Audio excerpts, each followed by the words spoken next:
যদি মুসলমান আল্লাহকে ভয় না পাইতো তাহলে আল্লামা মামুনুল হককে 3 বছর জেলখানায় থাকতে হতো না। মুসলমান যদি আল্লাহকে ভয় না পাইতো মরহুম আল্লামা দেলোয়ার হোসেন সাইদিকে জেলে আবদ্ধ থাকতে হতো না। মুসলমান যদি আমার আল্লাহকে ভয় না পাইতো গো তাহলে মুসলমান জেলের ভিতরে যাওয়া লাগতো না। ওই ইস্তেমা টঙ্গীর ময়দানে মানুষ খুন হতো না, বাতিলদের হাতে তারা পরাজিত হতো, তাদের কাছে মাথা নত করতো। মুসলমান যদি আমার আল্লাহকে ভয় না পাইতো তাহলে 5 আগস্ট 2024 মুসলমানের সন্তানেরা উলামায়ে কেরাম রাস্তার মধ্যে আওয়ামী লীগের বিরুদ্ধে নিজের বুক পেতে নিজের বুকে গুলি ধারণ করতো না, ঠিক কিনা? মুসলমান ভয় পায় একমাত্র যাকে, জোরে আওয়াজ দিয়ে বলেন তিনি কে? যার ঈমান যত মজবুত তার উপরে পরীক্ষা হবে তত কঠিন, যাদের ঈমান যত হালকা দুর্বল পরীক্ষাও হবে তত নরমাল, যাদের ঈমান যত মজবুত পরীক্ষাও হবে তত কঠিন। তাহলে 5টা বিষয় দিয়ে 5 বিষয়ের উপরে আমাদেরকে পরীক্ষা করবেন, জোরে বলেন কে? আল্লাহ তাআলা বলেন وَلَنَبْلُوَنَّكُمْ بِشَيْءٍ مِّنَ الْخَوْفِ وَالْجُوعِ وَنَقْصٍ مِّنَ الْأَمْوَالِ وَالْأَنفُسِ وَالثَّمَرَاتِ وَبَشِّرِ الصَّابِرِينَ।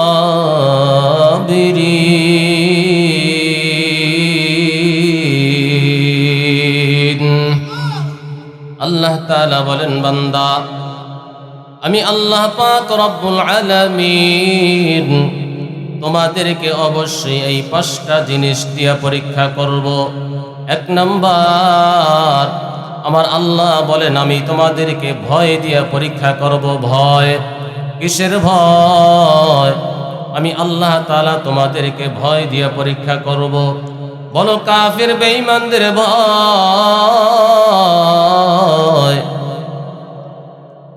অস্ত্রের ভয়, জেল মামলা হামলার ভয়, বলে এতাতি ওই সাদিয়ানীদের গুলির ভয়, সন্ত্রাসী কর্মকাণ্ডের ভয়। আমি আল্লাহ পাক রব্বুল আলামিন তোমাদেরকে 1 নম্বরে পরীক্ষা করতে চাই ভয় দিয়া। মুসলমান ভয়ে কোনো ভয় পায় না, পৃথিবীর কাউকে ভয় পায় না। মুসলমান হামলা মামলার ভয় পায় না, মুসলমান জেল মামলার ভয় পায় না। মুসলমান ভয় পায় একমাত্র যাকে, জোরে আওয়াজ দিয়া বলেন তিনি কে? ইন্নী আখাফুল্লাহ রাব্বাল আলামিন। মুসলমান ইমানদার ভয় পায় একমাত্র আল্লাহকে। যদি মুসলমান আল্লাহকে ভয় না পাইতো তাহলে আল্লামা মামুনুল হককে 3 বছর জেলখানায় থাকতে হতো না। মুসলমান যদি আল্লাহকে ভয় না পাইতো মরহুম আল্লামা দেলোয়ার হোসেন সাইদিকে জেলে আবদ্ধ থাকতে হতো না। মুসলমান যদি আমার আল্লাহকে ভয় না পাইতো গো তাহলে মুসলমান জেলের ভিতরে যাওয়া লাগতো না। ওই ইস্তেমা টঙ্গীর ময়দানে মানুষ খুন হতো না, বাতিলদের হাতে তারা পরাজিত হতো, তাদের কাছে মাথা নত করতো। মুসলমান যদি আমার আল্লাহকে ভয় না পাইতো তাহলে 5 আগস্ট 2024 মুসলমানের সন্তানেরা উলামায়ে কেরাম রাস্তার মধ্যে আওয়ামী লীগের বিরুদ্ধে নিজের বুক পেতে নিজের বুকে গুলি ধারণ করতো না, ঠিক কিনা? মুসলমান ভয় পায় একমাত্র যাকে, জোরে আওয়াজ দিয়ে বলেন তিনি কে? আমার আল্লাহ বলে, ও দুনিয়ার মানুষ, আমি আল্লাহ তোমাদেরকে ভয় দিয়া পরীক্ষা করতে চাই। তুমি মসজিদে নামাজে যাইবা, সামনে অস্ত্র নিয়ে কাফির বেঈমান দাঁড়ায়া থাকবে, আমি আল্লাহ এটাও তোমার জন্য পরীক্ষা। আমি আল্লাহ জানতে চাই তুমি আমাকে ভয় পাও নাকি ওই জেলের ভয় পাও। আমি আল্লাহ পরীক্ষা করতে চাই অস্ত্রের গুলির ভয় তোমার ভিতরে নাকি আমি মালিকের ভয়। আমাদের দিলের ভিতরে দুনিয়ার কোনো কিছুকে আমরা ভয় পাই না, সমস্ত ভয়কে উপেক্ষা করে পরীক্ষায় উত্তীর্ণ হয়ে আমরা মালিকের দিদার অর্জন করতে চাই, ঠিক কিনা? আমার আল্লাহ বলে 5টা বিষয় অবশ্যই আমি আল্লাহ তোমাদেরকে পরীক্ষা করব ও দুনিয়ার মানুষ। 1 নাম্বার ভয়, 2 নাম্বার হলো ক্ষুধা, ওয়াল জু', 2 নাম্বার হলো ক্ষুধা। আমি আল্লাহ পাক রব্বুল আলামিন তোমাদেরকে ক্ষুধা দিয়া পরীক্ষা করব। ক্ষুধা জোরে বলেন কি? ক্ষুধা দিয়া, জোরে বলেন কি দিয়া? ক্ষুধা দিয়া পরীক্ষা করব। বলে কেমন ক্ষুধা? বর্তমান বার্মার মুসলমান বড় ক্ষুধার্ত, ফিলিস্তিনের মুসলমান বড় ক্ষুধার্ত, ইন্ডিয়ার মুসলমান বড় ক্ষুধার্ত। শুধু তাই না, বাংলাদেশের মুসলমানেরাও বড় ক্ষুধার্ত। এমনও মুসলমান আছে ক্ষুধা দিনের পর দিন চলে যায়, এরপরেও ক্ষুধা সহ্য করে সুদের খাতায় নাম লেখায় না। ক্ষুধা সহ্য করে এরপরেও ঘুষের খাতায় নাম লেখায় না। দিনের পর দিন ক্ষুধা সহ্য করে, এরপরে ইয়াবার খাতায় নাম লেখায় না, বাবার খাতায় নাম লেখায় না। এই বানিয়াগাঁওয়ে অনেক মুসলমান আছে দিনের পর দিন ক্ষুধার যন্ত্রণা সহ্য করতেছে, এরপরেও কারো কাছে গিয়ে মাথা নত করে না। বলেন আছে না নাই? আমার আল্লাহ বলে আমি তোমাদেরকে ক্ষুধা দিয়া পরীক্ষা করতে চাই। এ মুমিন, তোমার ঈমান যত মজবুত আমি আল্লাহ তোমার উপরে পরীক্ষাও করব তত কঠিন। যার ঈমান যত মজবুত তার উপরে পরীক্ষাও হবে তত কঠিন। আমার আল্লাহ বলে হে বান্দা, আমি আল্লাহ তোমাদেরকে অবশ্যই ক্ষুধা দিয়া পরীক্ষা করব। ক্ষুধা 1 দিন আর 2 দিন না, কয়েকদিন পর্যন্ত খাইবা না, ঘরের ভিতরে আগুন জ্বলবে না, ঘরের ভিতরে খানা থাকবে না। আমি আল্লাহ পরীক্ষা করতে চাই ও পর্দার আড়ালের মা, তোমার ঘরের ভিতরে 2-3 দিন 4 দিন হয়তো খানা থাকবে না। এটা আমার আল্লাহ তাআলার পক্ষ থেকে পরীক্ষা। আমার আল্লাহ দেখতে চায়, জানতে চায় তুমি একদিন খানা না হইলে তোমার স্বামীকে গালমন্দ করো কিনা, তোমার চুলায় রান্না না হইলে তুমি তোমার বাবাকে গালি দাও কিনা। মুমিন যদি হতে চাও অবশ্যই ক্ষুধা দিয়া পরীক্ষা করবেন। জোরে বলেন কে? পয়গম্বরের সাহাবীরা ক্ষুধার যন্ত্রণা কেমন সহ্য করছে এরে মুসলমান। আল্লাহর নবী সাহাবায়ে কেরামদেরকে বলেন, ও সাহাবীরা শুনে নাও, আমার হাতে হাত দিবানি, আমার হাতে হাত দিয়া মুসলমান হইবানি। আমার হাতে হাত দিয়া যদি মুসলমান হও ও সাহাবায়ে কেরাম, তাহলে এত সুন্দর জামা আর শরীরে থাকবে না। আমার হাতে হাত দিয়া যদি মুসলমান হও, এত সুন্দর ভিআইপি খানার ব্যবস্থা হয়তো আর হবে না। আমার হাতে হাত দিয়া যদি মুসলমান হও, তাহলে এত সুন্দর খাট পালং হয়তো আর থাকবে না। আমার হাতে হাত দিয়া যদি মুসলমান হও, তাহলে এত আরামের বিছানা আর থাকবে না।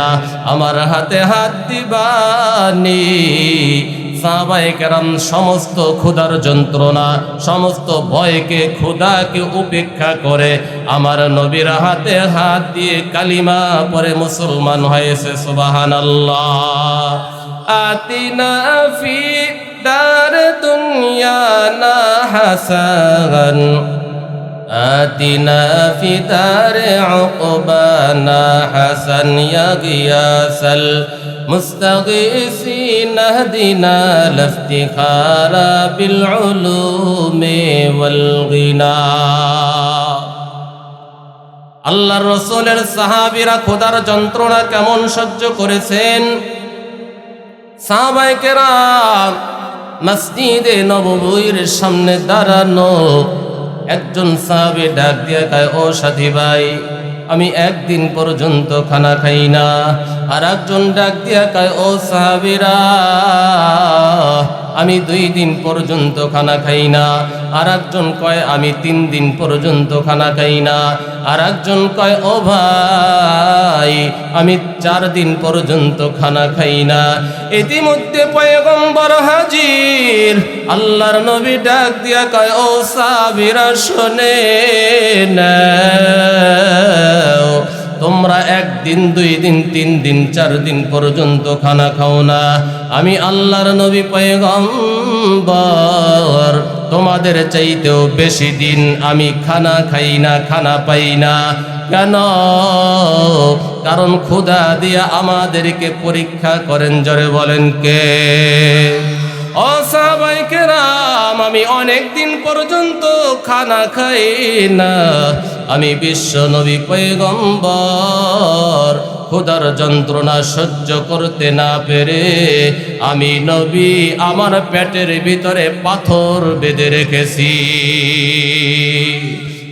ইমামুল আউয়ালিন আল আখিরিন বাহর সাদকা রাহমাতাল লিল আলামিন, শুধু ওজুদাস রাহমাতাল লিল আলামিন, মসজিদে উশুদ হামারো এ জমিন। আল্লাহর নবীর প্রিয় সাহাবী হযরতে আবু হুরায়রা 1 দিন 2 দিন 3 দিন না, আসহাবে সুফফার মধ্যে দিনের পর দিন বসে থাকতেন। আল্লাহর রাসূলের মুখ মিশ্রিত তার জবানের অমিয় বাণী হাদিস শোনার জন্য আসহাবে সুফফার মধ্যে দিনের পর দিন সময় কাটায় দিতেন। খানা নাই, পানি নাই। হযরতে আবু হুরায়রা কে? আবু হুরায়রা ইসলাম গ্রহণ করার আগে তিনি ছিলেন একজন কাফের। ইসলাম গ্রহণ করার পরে আল্লাহর রাসূল তার নাম রেখেছেন আব্দুর রহমান। তার নাম হয়েছে আবু হুরায়রা। তিনি বিড়াল পালতেন, বিড়ালের সাথে তার মহব্বত ছিল, এজন্য আল্লাহর রাসূল তাকে আবু হুরায়রা বলে ডাকতেন।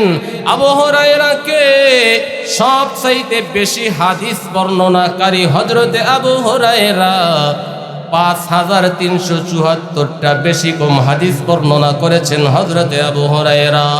আহারে, কত ক্ষুধার যন্ত্রণা কষ্ট করেছেন।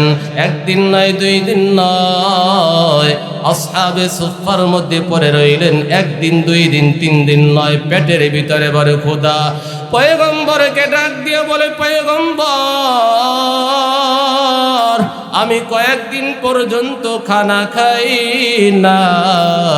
ও পয়গম্বর, কোনো খানা যদি আসে আমি আবু হুরায়রাকে দিবেন। ইতিমধ্যে এক ব্যক্তি 1 পেয়ালা দুধ নিয়ে হাজির।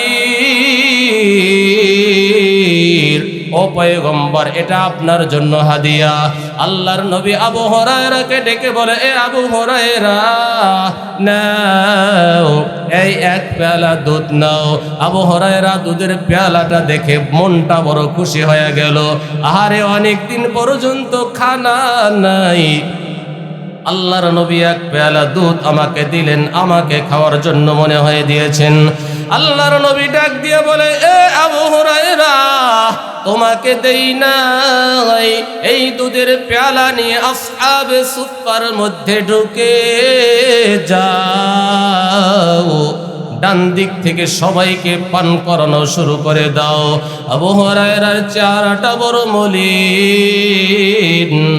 আরে, আমি মনে করেছিলাম আমার একা মনে হয় 1 পেয়ালা দুধ পান করে নিব। কি অবস্থা! তারপরে পয়গম্বরের হুকুম সবার মধ্যে বন্টন করে দিতে হবে। 1 পেয়ালা দুধ নিয়ে আসহাবে সুফফার মধ্যে ঢুকে সবার মধ্যে ডান দিক থেকে বন্টন করা শুরু করে দেয়। ডান দিক থেকে শুরু করে বাম দিকে যায়। 1 পেয়ালা দুধ পান করাচ্ছে। আসহাবে সুফফার সমস্ত সাহাবায়ে কেরামের মধ্যে দুধ বন্টন করানো শেষ, সবাইকে পান করানো শেষ। এরপরে আবু হুরায়রা ডাক দিয়ে বলে, ও দুনিয়ার মানুষ, আমি আবু হুরায়রা 1 পেয়ালা দুধ আসহাবে সুফফার সকল সাহাবায়ে কেরামকে পান করানোর পর আমি ওই দুধের পেয়ালার দিকে তাকায়া দেখি যেমনা দুধের পেয়ালা তেমনি আগের মতি পরিপূর্ণ ভর্তি। ওয়ামা আরসালনাকা ইল্লা রাহমাতাল লিল আলামিন। আল্লাহর নবী রহমাতাল লিল আলামিন পয়গম্বর এবার ডাক দিয়া বলে, এ আবু হুরায়রা এবার তুমি খাও। আবু হুরায়রা কয় আমি এবার খাইলাম। পয়গম্বর কয় আবার খাও। আমি আবু হুরায়রা আবার খাইলাম। তিনবার আমি পান করার পরে বলি, পয়গম্বর আমি আবু হুরায়রার খাবার মতো আর সুযোগ নাই। আমি আবু হুরায়রা দুধ পান করার পরে আমি আবু হুরায়রার পেট পরিপূর্ণ ভর্তি হয়ে গেছে।